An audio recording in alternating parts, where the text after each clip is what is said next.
So in our Adult Sabbath School series, Reforming Worship, we have been looking at the doctrine of God, and we've studied for many months the attributes of God, His essence, and then we looked at the Trinity. We looked at how every person subsists, or how every person exists, and how they are, in a sense, different or distinct from one another, and yet one in essence. So we've looked at that.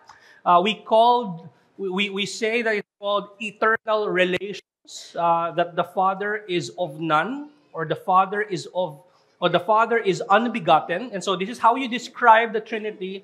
The Father, the first person, is unbegotten. The second person is begotten of the Father, and that's the reason why He is called the Son.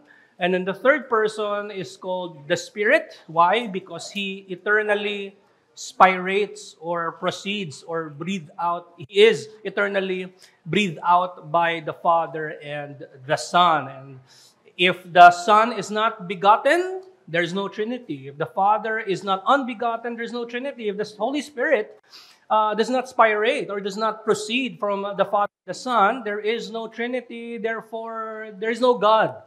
Okay, that is how important those doctrines are. And part of our study of the doctrine of God, we also need to look at God's decree. God's decree. And so I've entitled this lecture as God's Decree, Part 1. Next week, we'll have our Part 2. Okay, so let's define some of our terms. What do we mean when we say decree? According to Joel Beeke and Paul Smalley in their book, Reformed Systematic Theology, and by the way, the points that I will show later, galing yun sa kanilang book. Nagdagdag na lang ako ng mga words ko dyan at mga quotes also from other theologians. Maganda yung kanilang definition ng decree. According to them, a decree is an order issued by an authority. God's plan is the wise decree of the Supreme King. Okay? So sa madaling salita, ito yung plano ng Diyos. The decree is the order, it is the plan of God. The decree, it's like a proclamation na hindi nangyari in time. It was issued. It is an order. It's like an edict, right? That did not happen in time. It is eternal. Okay? A decree is an order issued by an authority. God's plan is the wise decree of the Supreme King. Neither an idol for knowledge, and by the way, when we say knowledge, ito yung, you can define this in two terms. For, meaning before, in a sense na may kaalaman sa lahat ng bagay, whether in the past, present, or in the future. Merong force nakikita. Galing siya sa before, and yet nakikita yung future. Foreknowledge. Meron kang foreknowledge of what will happen. Okay? There's another term for foreknowledge. Ginagamit yun ni Paul sa Romans chapter 9, which can be translated as foreloved. Okay? Na kumbaga, minahal muna niya. Pero sa kontekstong ito, yung foreknowledge na paggamit dito ni Joel Beeke and Paul Smalley, they are referring to as in kaalaman. Okay? So neither an idle foreknowledge nor an arbitrary will. Hindi ito basta-basta parang, okay, God is outside time and He just knows everything. No, that's not called decree. It's also not an arbitrary will. It's like parang randomly, okay, this is my will, this is what I'm gonna do, and then just random lang, wala siyang end, wala siyang purpose. So it says, neither an idle foreknowledge nor an arbitrary will, but an act. And so again, the decree is called an act. Okay? An act engaging both God's supreme intelligence and sovereign decision. It involves the wisdom, the eternal, holy, unchanging, simple wisdom of God, and then His sovereign decision. That's decree. Maganda rin yung definition ni Samuel Renihan in his book, Deity and Decree. He said, the decree is the act. Again, ginagamit yung word na act. Okay? Act. Usually, when we say act, it's something, it's a work. Parang ginagawa mo siya. It's something that is not you. Your act is different from who you are. Right? Yung act mo ay hindi necessarily or essentially ikaw. In the same way, we can also look at it na pag sinabi natin the decree is the act. The decree is not necessarily God Himself. Right? The decree is an act done by God. Okay? The decree is the act of God by which He determines absolutely the existence and infallible future, walang pagkakamali, infallible future of all that is outside of Himself to the praise of His own glory. And so, ang decree daw is the act of God by which doon niya dinedetermine or dinideklara or dinidesisyonan lahat ng nag-i-exist outside of Himself. In fact, the reason why there is existence of things outside of God, it's because of His decree. He has decreed those things to exist. Right? Siya ay dineclare niya, dinesisyonan niya na ito'y mag-exist.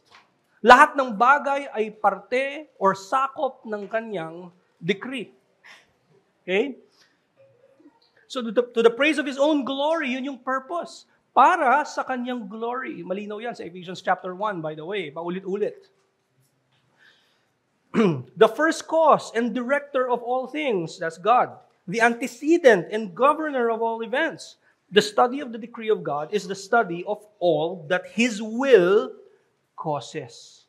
Ang pag-aaral ng kanyang decree ay ang pag-aaral ng lahat ng nag-e-exist. Kasi lahat ay nag-exist kasi ito ay kinos niya to exist. Okay? Kasama dyan, of course, ang kaligtasan. Salvation is something that God has decreed. God has planned. God has determined. Existence of human beings, animals, and all created things, lahat ng mga bagay na nakikita natin sa mundo ay decreed ng Diyos, determined ng Diyos na mag-exist. Okay? Even yung lifespan ng mga created things, decreed by God kung gaano katagal. Okay? Even yung katapusan, pagdating ni Christ, decreed by God also, determined by God even before He has created all things. Okay? That's decree. Now, nabanggit natin yung word na will. Okay? Ano yung will? Ano yung will? Will, ibig sabihin, desire. Desire or inclination. Okay? Inclination, will is something that you can also use sa tao. Right? Kung ano yung lagi mong pinipili, depende yan kasi sa will mo. Right? Kaya nga sinasabi natin, when a person does not have Christ in him or her, meron siyang free will in a sense that that person can always freely choose sin. And he or she cannot go beyond that and choose God because dependent ang will ng isang tao sa kanyang nature. Okay? And unless God will change your nature, give you in fact a new heart, therefore you will have a new will which now would desire for God. Right? So, if we're gonna apply that word will sa tao, in that sense, we can say that, pwede rin naman pagdating sa Diyos, will, ano yung inclination niya, ano yung desire niya. Okay? Sometimes, interchangeable ito sa word na decree, but there's a crucial distinction na ang decree talaga ay expression ng kanyang will. God has decreed these things to exist, to happen, because that's His will. Yan ang will ng Diyos. Okay? Sabi ni Gerhardus Voss, It is the capacity to make a decree. The will is the capacity to make a decree or a plan. Okay? So now let's look at the characteristics of God's decree. Again, next week, pagpapatuloy ko yung next 6. We'll talk about first 6, and I credit again si Joel Beeke and Paul Smalley sa kanilang book na Reformed Systematic Theology. Marami rin, by the way, na books na meron silang kanilang interpretation of the characteristics of the decree of God. That includes si Sam Renihan, meron din kila Gerhardus Voss, even kay Herman Bavinck. But I highly recommend yung kila Beeke and Smalley. And yun yung titingnan natin. So let's look at what the decree of God is. First, the decree of God is an eternal act. It is an eternal act. What do we mean? We talked about the eternity as an attribute of God, and we mentioned that His eternity means that He is beyond time because He's the creator of time. He's outside of time. He cannot be bound by time. In that sense, He is eternal. And so, it is also right to say that there are no eternal beings other than God. There's only one eternal being, right? Even angels are not eternal beings because they too are bound by time. Only God is eternal. And if this God decrees, makes an order, if He acts and determines what's gonna happen to, ayan na, pipiyok na ako, sorry. Pasensya pala, medyo hirap ang aking boses, so baka may marinig kayo uling ganon, forgive me. Pero decreed ni God yun. Totoo, kasi nangyari siya, right? Anyway, wala ako.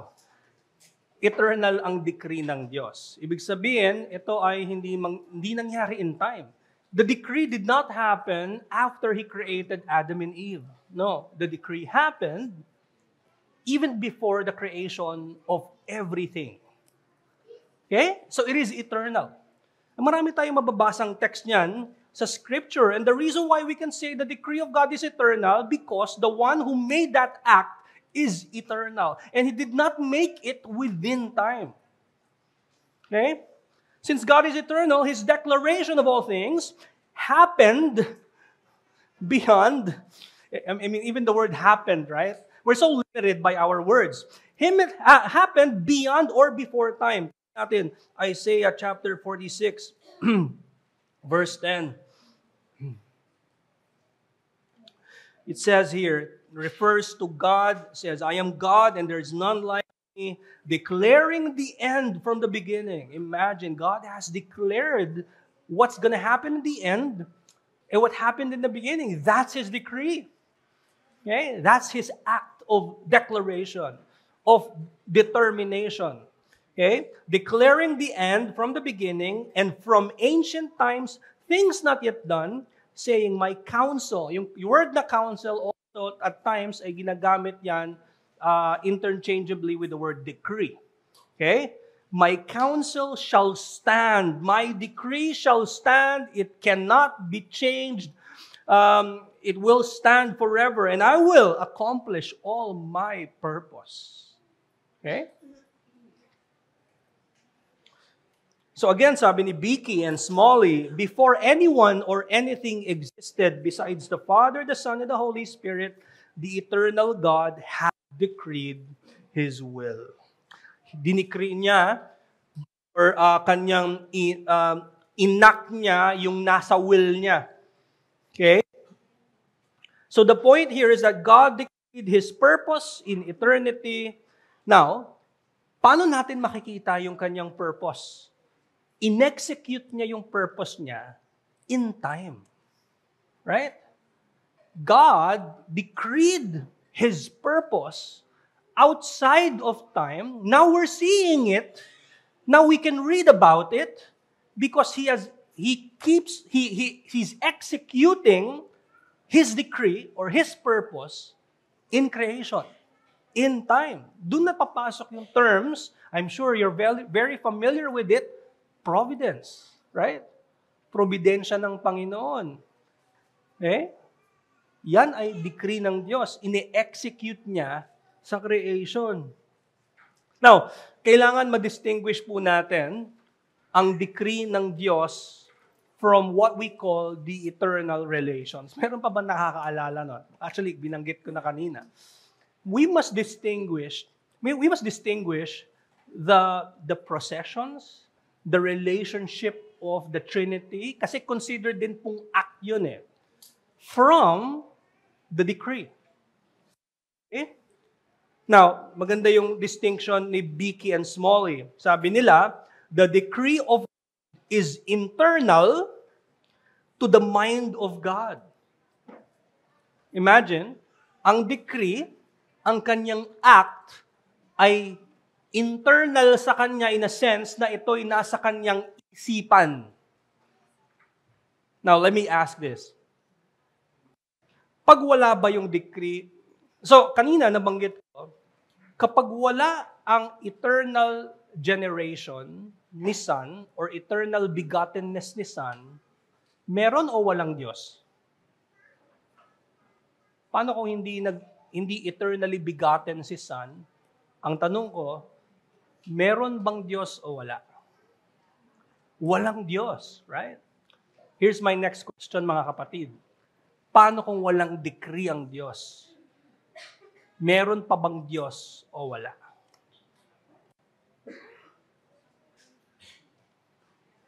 Meron.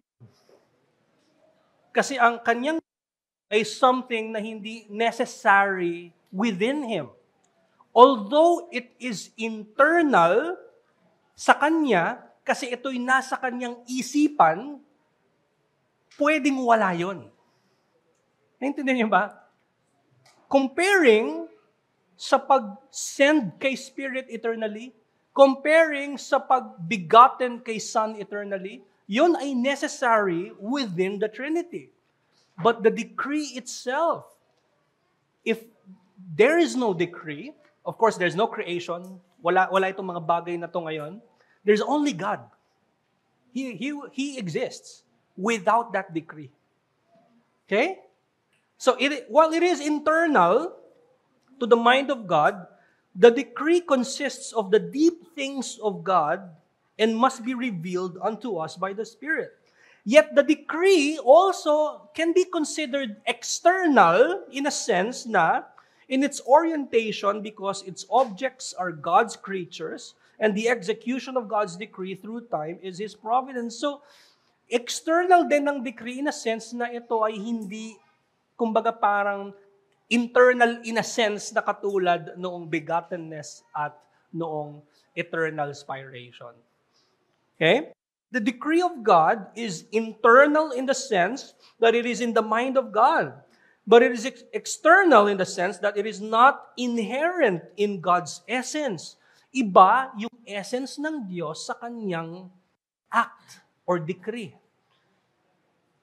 Nag-gets nyo? Iba yung essence ng Diyos sa kanyang order, sa kanyang pag-determine ng mga bagay-bagay.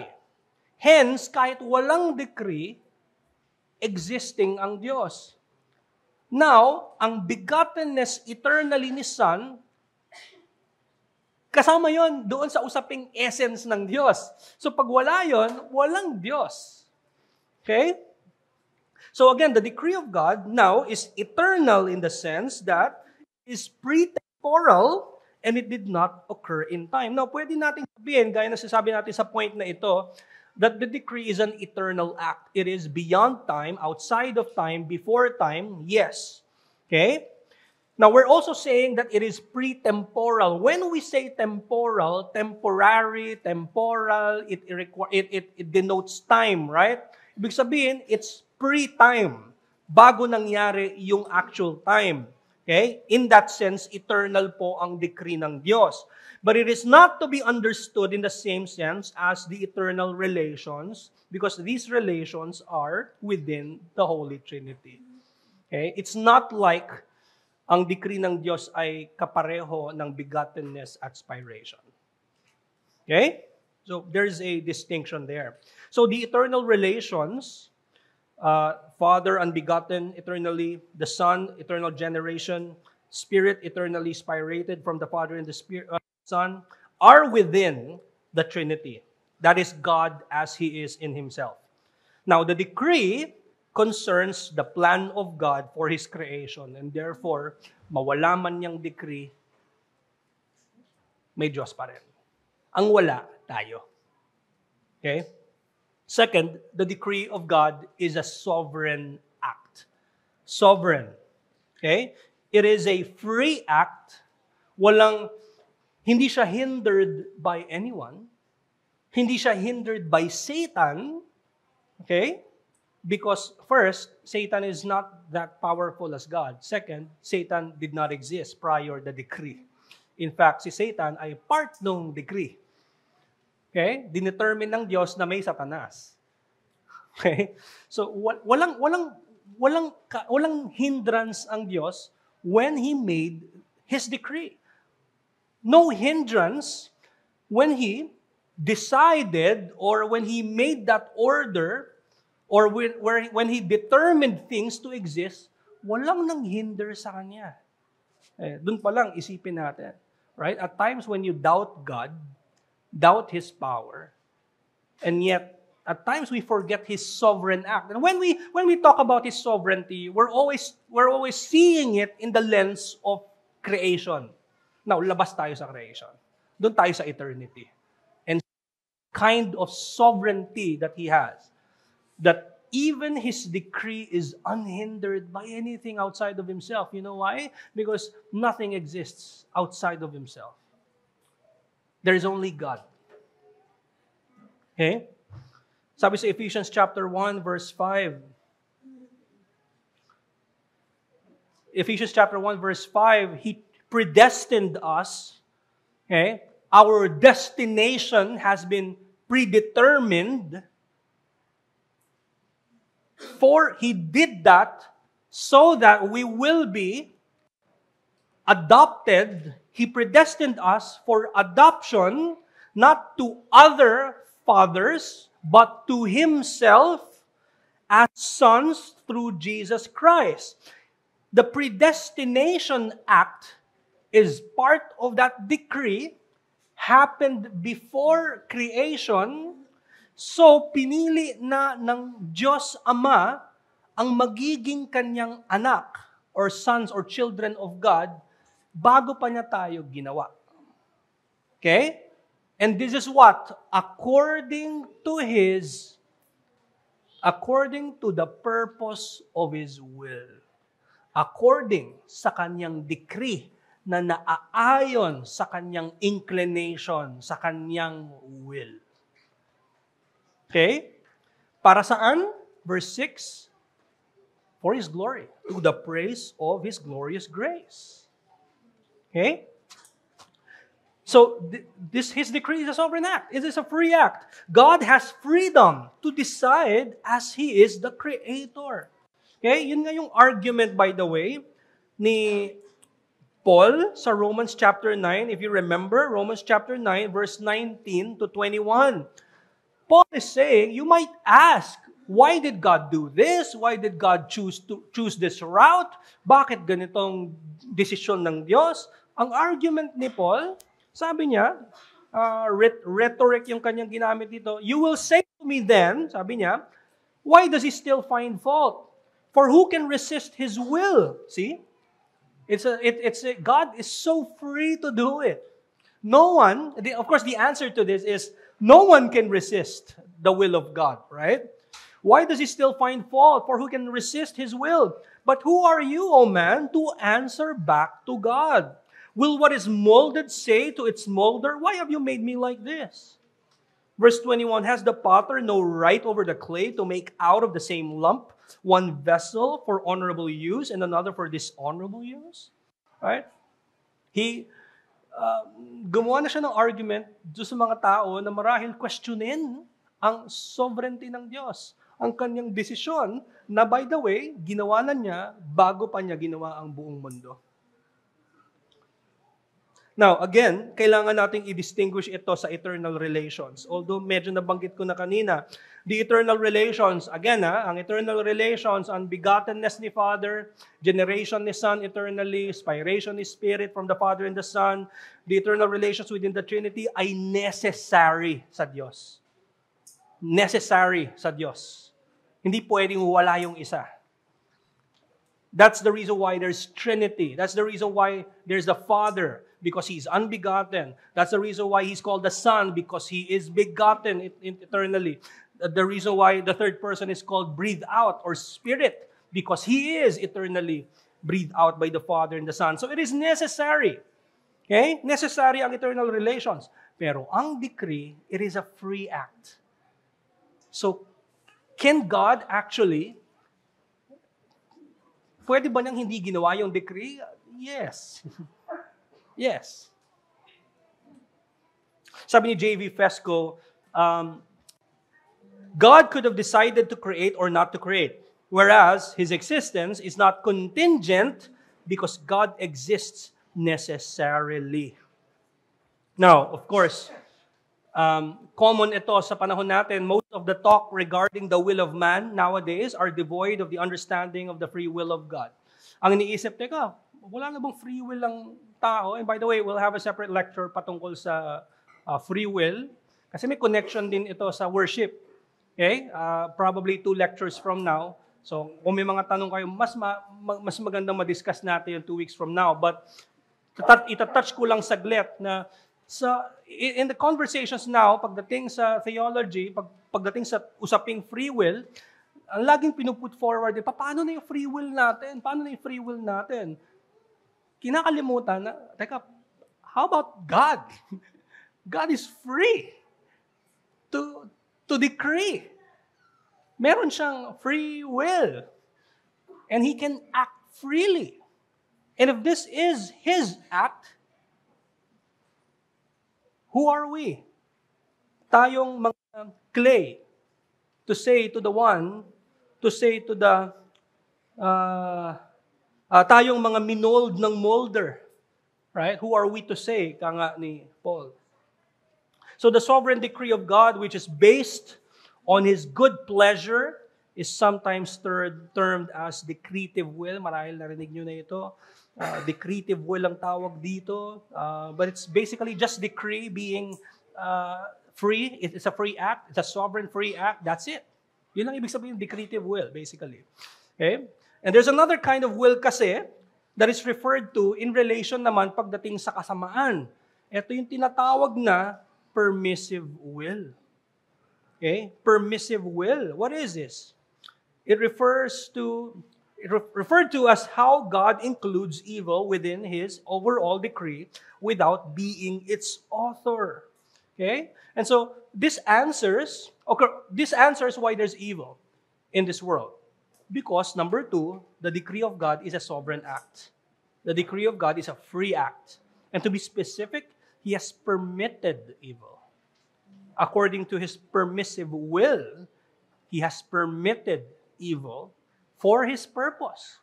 He has permitted them, not in the sense that He is the actual first cause of it, or He is the author of evil. No, but He has allowed it, permitted it.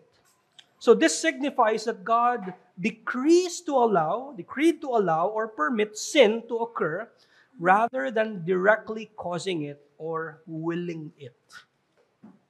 Sabi ni Nehemiah sa kanyang Vindiciae Veritatis, among things future, some are good, some are evil. Those that are good, God decreed to effect. Those that are evil, to permit, to be done, knowing how and having purpose in Himself to order them and overrule the doing of them for His own glory in the end. So nakita mo sinabi ni Nehemiah Cox. Inalaw niya and then papakita niya kung paano niya i-overrule ito. Kung paano din niya sasakupin ito. Kung paano rin niya i-destroy ito. Just so we would understand and we would better know who this God is. Okay? Fully. Pangatlo, third, the decree is an infallible act. The decree is an infallible act, meaning it cannot fail. It cannot fail. If God has decreed it, it will surely happen. It will surely exist. Okay? Tingnan natin Proverbs chapter 19, verse 21.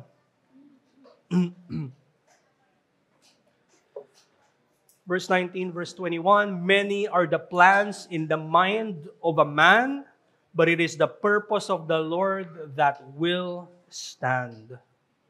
Okay? Kahit anong plano natin, ang masusunod kung ano yung dinikri ng Diyos. Do you know kung ano yung decree niya? No. Because it's a mysterious act as well.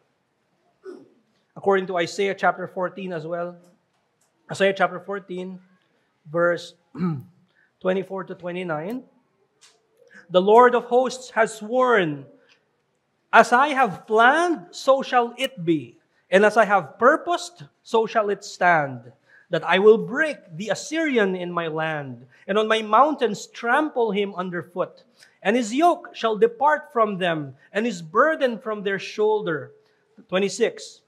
This is the purpose that is purposed concerning the whole earth. And this is the hand that is stretched out. So, kita natin from just one verse, both the decree of God, which happened pre-temporally or outside of time, okay, the purpose that is purposed concerning the whole earth, and then now we see His providence inside time. And it says, this is the hand that is stretched out over all the nations. Paano na-execute yung kanyang decision outside of time? It is through His providence. Okay? According to Francis Turretin, all things were decreed of God by an eternal and unchangeable counsel. Hence, they cannot but take place in the appointed time. Otherwise, the counsel of God would be changed, which the Scriptures declare to be impossible.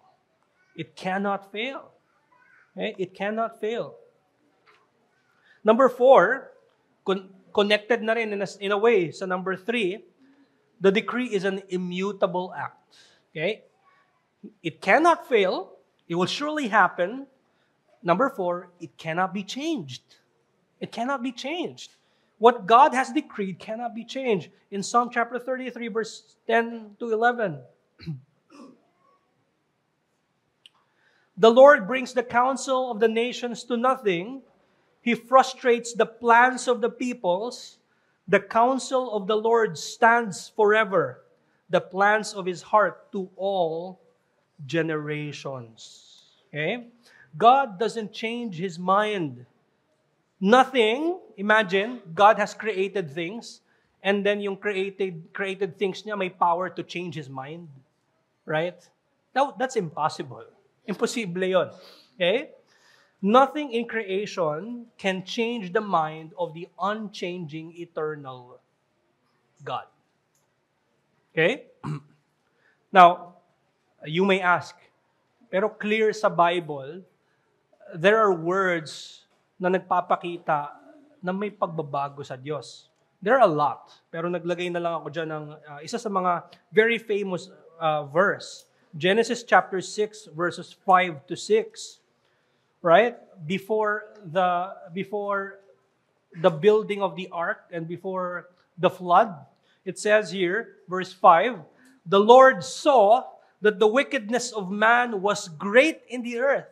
So it's as if, parang dating nga naman daw kasi, na parang sumilip ang Diyos sa creation. Huy, daming wickedness pala dito. Okay? Ang sabi pa rito, and that every intention of the thoughts of his heart was only evil continually. Patuloy yung evil na kumakalat at nagsispread. And so verse 6, it says, and the Lord regretted that He had made man on the earth, and it grieved Him to His heart. Okay, two things.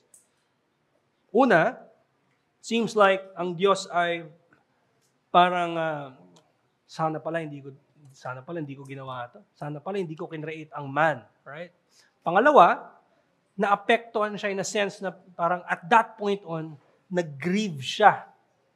Okay? Yun yung pinapakita sa atin ng verses.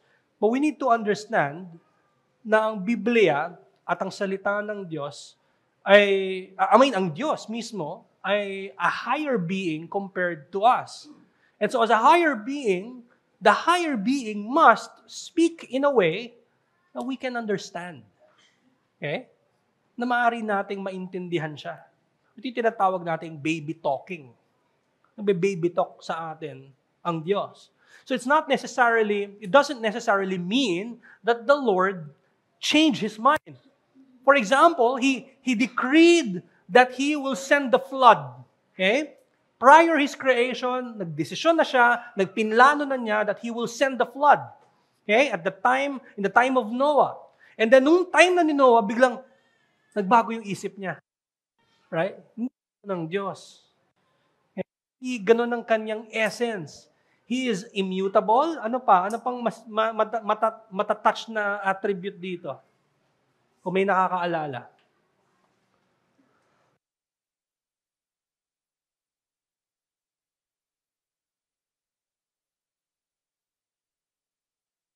Lalaban ng attribute na ma-violate in a sense. Kapag we believe na okay, siya ay nag-grieve at tinabla o naapektuhan siya. Meron ba? Oh yeah, Raymer. Impassibility. Tama. Thank you. Impassibility, right?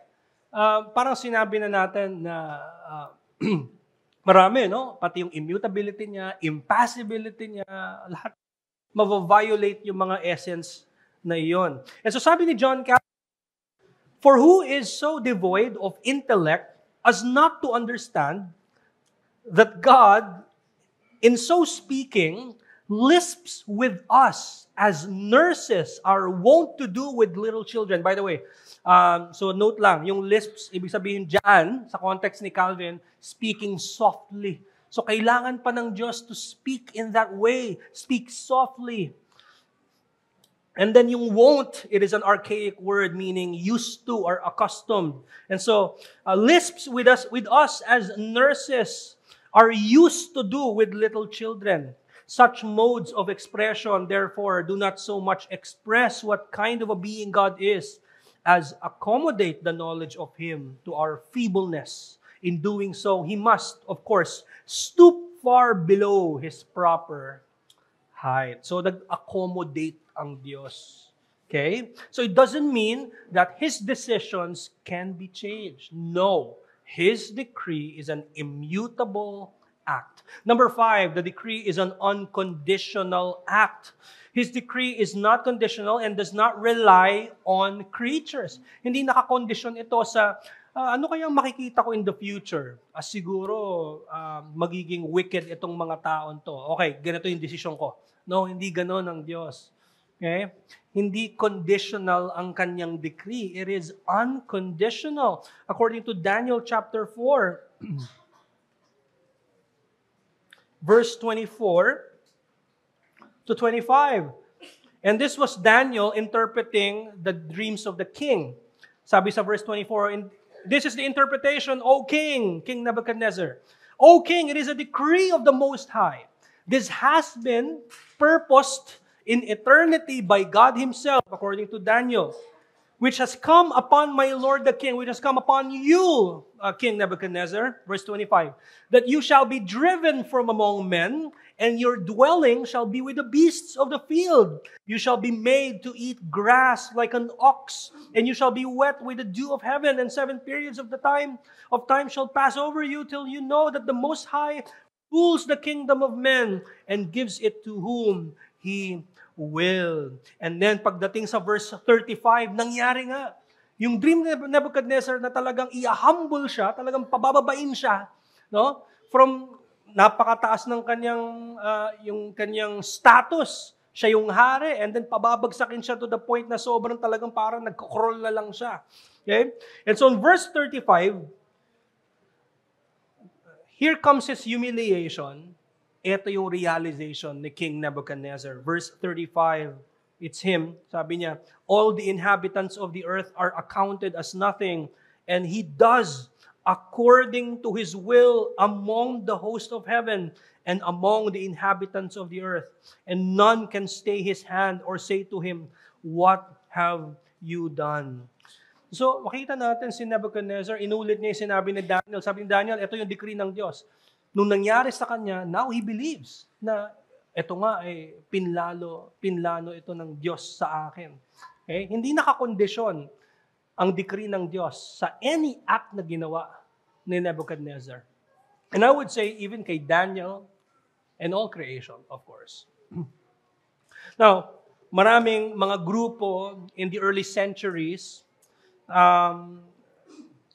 they made a distinction pagdating sa will ng Diyos pertaining to the will or to the decree of God being unconditional. Tinatawag nila, and we're not going to use this, pero pinakita ko lang na these are terms that they used as well, antecedent and consequent.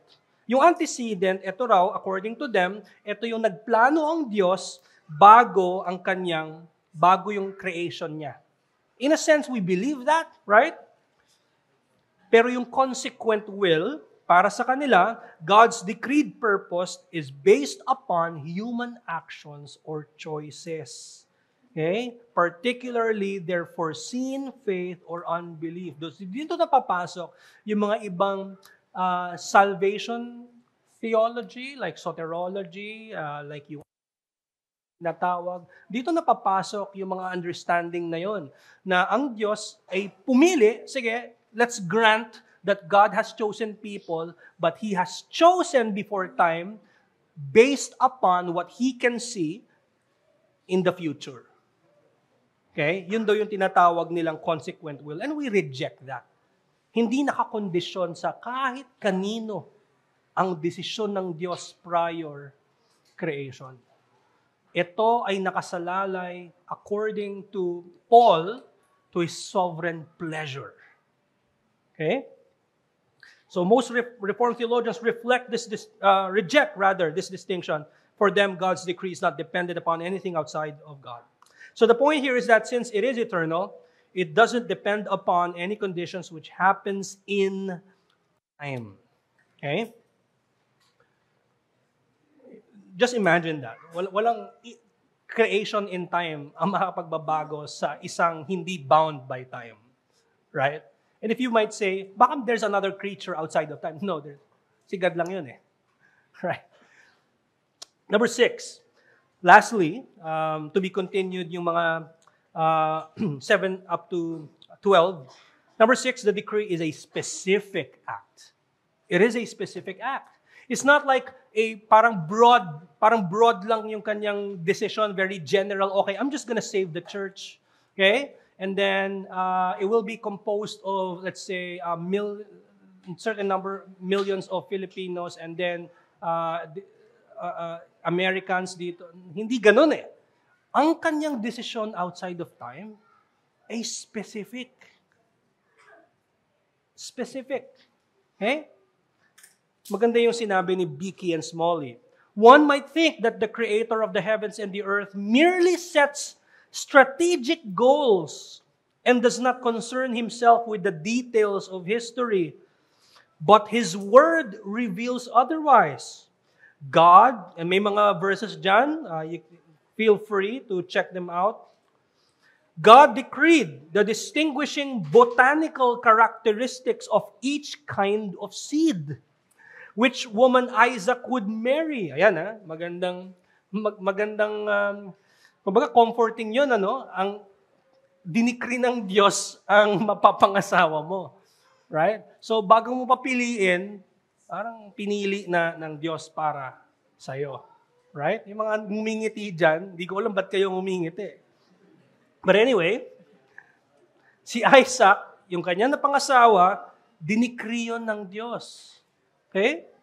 What else? The flight of ravens to bring food to Elijah. Ito yung mga time na nagsastruggle si Elijah. In fact, si Elijah, may death wish na si Elijah ng mga time na to. Gusto niya mamatay.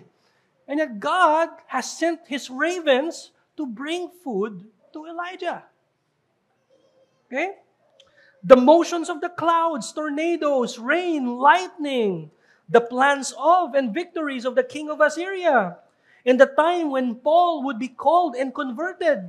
I would even add, no, kung mag-add pa ako ng isa pang story dyan, yung kamatayan ni King Ahab. Are you familiar with King Ahab? The wicked king na asawa ni Jezebel. Naalala niyo ba kung paano siya namatay? Namatay siya, meron lang isang soldier, sinut niya yung arrow ng kanyang bow, and then talagang ano lang niya, arbitrary lang. And then, si King Ahab, by the way, lumabas pa siya to battle, naka-disguise pa siya. Naka-disguise pa siya, naka-armor pa siya. So, imagine, protected pa siya. And then, it just so happens na yung arrow na yon, na ligaw na arrow, ay tumama at namatay si King Ahab. So, even that specific act, okay, yan ay pinurposed outside of time. Okay? That event. What else? The detailed scope of what God determined appears in the passion or the death, yung Passion Week, Passion of Christ. Even in specifics, such as the kind of death Christ must suffer, the vinegar given to him to drink, or the fact that the guards did not break his bones as they did those of the other men crucified beside him. So you see, hindi ito just a general act of God. This is a specific act.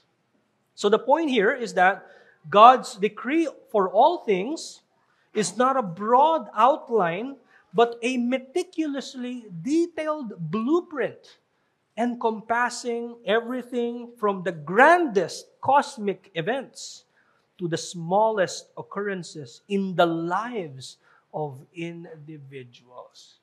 Right? And so imagine, God did not just choose a group of people in a sense that parang, okay, one body of Christ, the church, I chose them. By the way, belief, but God has chosen every individual. Right? Every individual. In fact, mas specific pa nga yung Biblia, di ba? Sinasabi sa Biblia, alam ng Diyos kung ilan yung strands ng buhok mo. Okay? Alam niya. Yung mga wala ng buhok sa taas, alam pa rin ng Diyos. Alam pa rin ng Diyos. Okay? Baka kasi sabihin nyo, ako wala akong buhok. Alam ng Diyos yan. Hindi lang yun. Si David pa, sa Psalm chapter 51, sabi niya, he has hidden sins that he doesn't know, but God knows. Right? So even that, such sin that was permitted to be in the heart of David, we can say, was decreed by God. Right? So to be continued, titingnan pa natin yung mga iba pang characteristic ng decree ng Diyos. Yung pagiging mysterious ng act niya, yung pagiging God-glorifying nito, yung pagiging Christ-centered ng kanyang decree. We'll look at these next week. Now, just a quick, siguro, application and lesson. First, understanding this gives us loving assurance, knowing that our salvation was already in the mind of God before our existence. That should give us comfort and assurance, brethren. What else? It also gives us comfort also knowing that everything that happens in our lives has been decreed by God. Okay? And before you say, teka, so robot ba ako? Well, pinili mo bang pumunta dito? Yes. Ikaw yun. Ikaw yung naglakad papunta dito. Will mo yun. Gusto mo pumunta dito. Dinikri ba yun ng Diyos? Yes also. Hindi tayo robot. More on that in the next lectures. Okay? Titingnan din natin yan.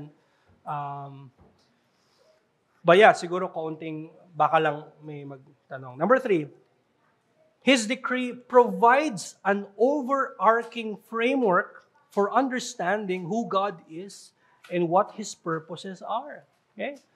The more we know about these things, mas lalo tayo napapaluhod. Di ba? Mas lalong nag-i-increase yung desire natin na sambahin ang Diyos na to. Okay? Sino ba tayo para nasa isipan na ng Diyos bago pa niya gawin ang lahat? Number 4, His essence is a reason enough for us to worship Him. Reason na yung mga pinag-aralan nating essence, Trinity, for us to know who God is, what God is, but knowing His decree, all the more increases our appreciation of worship. Katulad nga ng Ephesians 1, kung saan si Paul, in-enumerate niya yung ginawa ng Diyos from eternity, when God has chosen us to be adopted as sons. So nandun na din yun. Adoption, and then sa next verse, in redemption, He has purchased us. Lahat yon sinabi ni Paul, and lahat yon ay decreed bago pa ginawa ng Diyos ang foundations of the world, at ang sinasabi doon, ano yung response? To the praise of His glory. And that is the reason why we're studying this. To the praise of God's glory. Okay? Para sa pag-worship natin sa Diyos. Okay, we have 6 minutes. This ends our topic. Any questions? Si Celine. May question si Celine.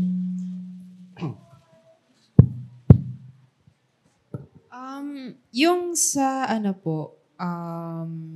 yung in relation to His permissive will sa evil. Kasi before sin came into the world with Adam and Eve, we would say na it had started with Satan, with Lucifer. Okay. Right? So, I think a lot of people also have that kind of question na parang kasi parang kay Adam and Eve, we could trace it to Satan parang yung temptations. Pero sa case ni Satan, how is it that he was tempted to that evil? And could we actually say na parang as creatures, meron, parang even for angels and for humans, as creatures in general, meron ba tayong parang tinatawag na ability to sin and ability not to sin? For parang in general sa lahat ng creation. Okay. So you're talking about the fourfold human state. So, si Satan, he is able to sin, obviously, kasi nag-sin siya. And he's also able not to sin. Just like the other angels na hindi nag-sin, pero siya nag-sin siya. Walang sinasabi sa Scripture na may nag-tempt pa kay Satan. Ang sinasabi lang sa atin sa Isaiah, tsaka sa Ezekiel, na sa kanya, because of his sin of pride. And to be specific, yun yung sin na pinupoint ng Isaiah at Ezekiel because of his desire to be on top. I will. Ilang beses niya inulit. And then immediately, siya ay pinarusahan ng Diyos. So yun, sa question mo, si Adam and Eve, yes, pwede natin i-trace na yung temptation nila, hindi nang galing within. Kasi sa panahon natin, temptations can also come within, hindi lang outside. Pero in the case of Adam and Eve, walang temptation within them because God made them upright in Genesis chapter 1. And so temptation came outside, and that is from Satan, who himself did not have anyone other than himself na nag-cause kanyang kasalanan. Dinikri yun ng Diyos. Pinermit yun ng Diyos. Pero obviously, si Satan, ang state niya is able siya to sin and able siya to not sin. And therefore, he sinned. Does that answer your question? Okay. Any more questions? Dito, Joey.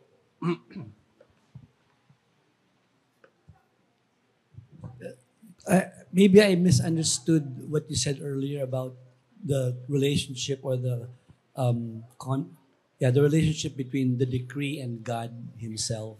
Okay. You mentioned if there is no decree, there could be no God. Yes. Right. And the reverse naman is that if there was no God, there could still be a decree. Ano? There will be, if there's no God, there will be no one to make the decree. But you also mentioned that the decree is external to God, that it's external to Him. Yes. So there could be the decree. The decree predates God. It's Uh, before time. So, decree is indeed before time, only because the one who made the decree is also before time. So if there is no God, Yeah, there can definitely. be no decree. Yes, Okay. definitely. Thank you. Any more questions? Yes, Gio. Ano lang, to clarify. So, di ba we had the categories ad intra and ad extra sa ano to? Uh, attribute ni God. Can we also Sa- apply sorry? attributes? Okay. Can you also apply that to his acts? Like, Yes. Um, Yes. okay. So, medyo unique yung decree. So, ang attributes ba ng Diyos considered ad extra? When we say ad extra, it is the act of God in relation to anything outside of Himself. Or let's say in relation to creation. That's ad extra. Ad intra means within Himself. And so yung mga attributes ba ng Diyos, ad extra ba yun? Ad intra yun. So ad intra yun. Attribute yun eh. How about yung act, internal acts like the Spirit is eternally spirated? That is an internal act. Is it ad intra or ad extra? It's ad intra, right? It is within the Trinity. How about, dito magiging unique yung, isa pa example. How about redemption? The redemption of sinners. That's ad extra, right? Dito unique yung decree. You can say, according to Beacon Smalley, you can say it's ad intra in a sense that, kasi nasa Diyos siya in a sense na it is in the mind of God. It is in the mind of God. And so you can speak of it in a ad intra sense, but also you can say ad extra because the decree is executed outside of Himself. So, kaya parang unique siya. Okay, you can talk about it ad intra, ad extra, as long as you explain it properly. Did I answer your question? Fine. Any more questions? Last question. Yes, Deacon Allen.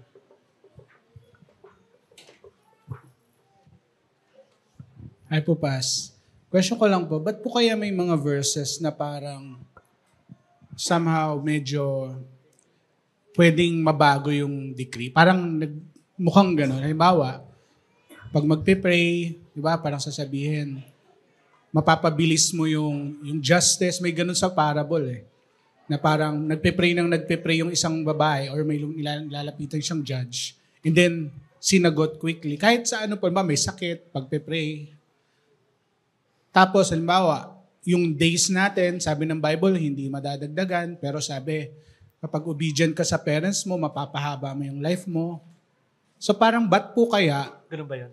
parang, hindi di ba may ganun pong verse? Meron. So yun, bakit po kaya hindi direct na lang, or ewan ko, sorry po kung sa inyo ko tinatanong, siguro kay God dapat ko tinatanong to. Eh.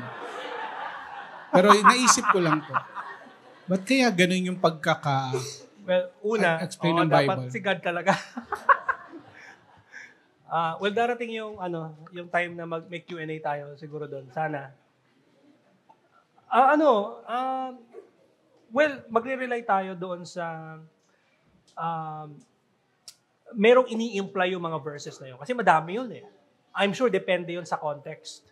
Ang magbibigay liwanag talaga sa atin ay yung many verses also that would describe for us kung ano ang Diyos. Katulad ng siya ay hindi nagbabago. Malakay, chapter 2, 3. And then another in Psalms, hindi siya nagbabago. And then another in the New Testament, James chapter 1, Father of Lights, hindi nagbabago. And so, marami rin yun eh. So, yun yung ating lens now to interpret those verses na seemingly ay parang kagaya o mag-pray ka para. Pero ito yun eh, even yung prayer, decreed yun eh. dinikri ng Diyos na magpe-pray. At gagamitin ng Diyos yung prayer para ma-accomplish niya yung purpose niya. So kasama rin yon sa decree niya. And so, ayun, other than nagbe-baby talk ang Diyos, I'm sure there is an implied, merong ini-imply doon, depende sa konteksto. Unless makapagbigay ka ng specific siguro. Siguro ba, Pas, the more ba tayo nagpe-pray sa isang bagay, the more ba siyang mangyayari? Halimbawa, ang pinagpe-pray natin yung will ni God. Kapag pinagpe-pray natin, mabago yung niya. Mangyayari yung will niya. Kunyari lang po, sa bansa, Right. nagpe-pray ang isang nation na mangyayari yung will niya dito. The more ba magpe-pray tayo, mas marami bang nagpe-pray, mas mangyayari ba yon? Or ang decree talaga ng Lord ay sa ganung time talaga siya, hindi na pabilis, kung hindi, yun talaga, parang ganun ba siya? Right. Good question. Una, gaya nung nabanggit natin kanina,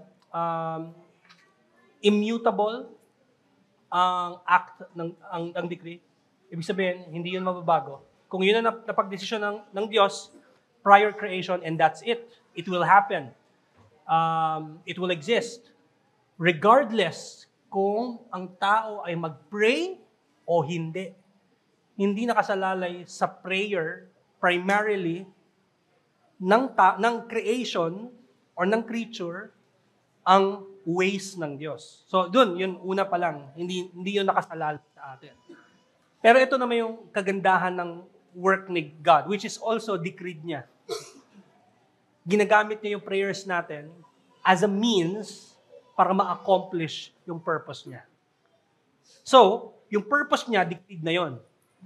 Hindi lang yung end yung decreed, pati yung means sa end. Dinikreed din yun ng Diyos. Does that make sense? Yes, Pas. Okay. Thank you. Okay. Okay. It's already 2:35. Tayo mag-pray. Hi God, Heavenly Father, salamat Panginoon sa aming pag-aaral. Thank you Lord at naliwanagan kami patungkol sa inyong decree na ito ay soberano, ito ay immutable, unchanging, infallible. Panginoon, salamat.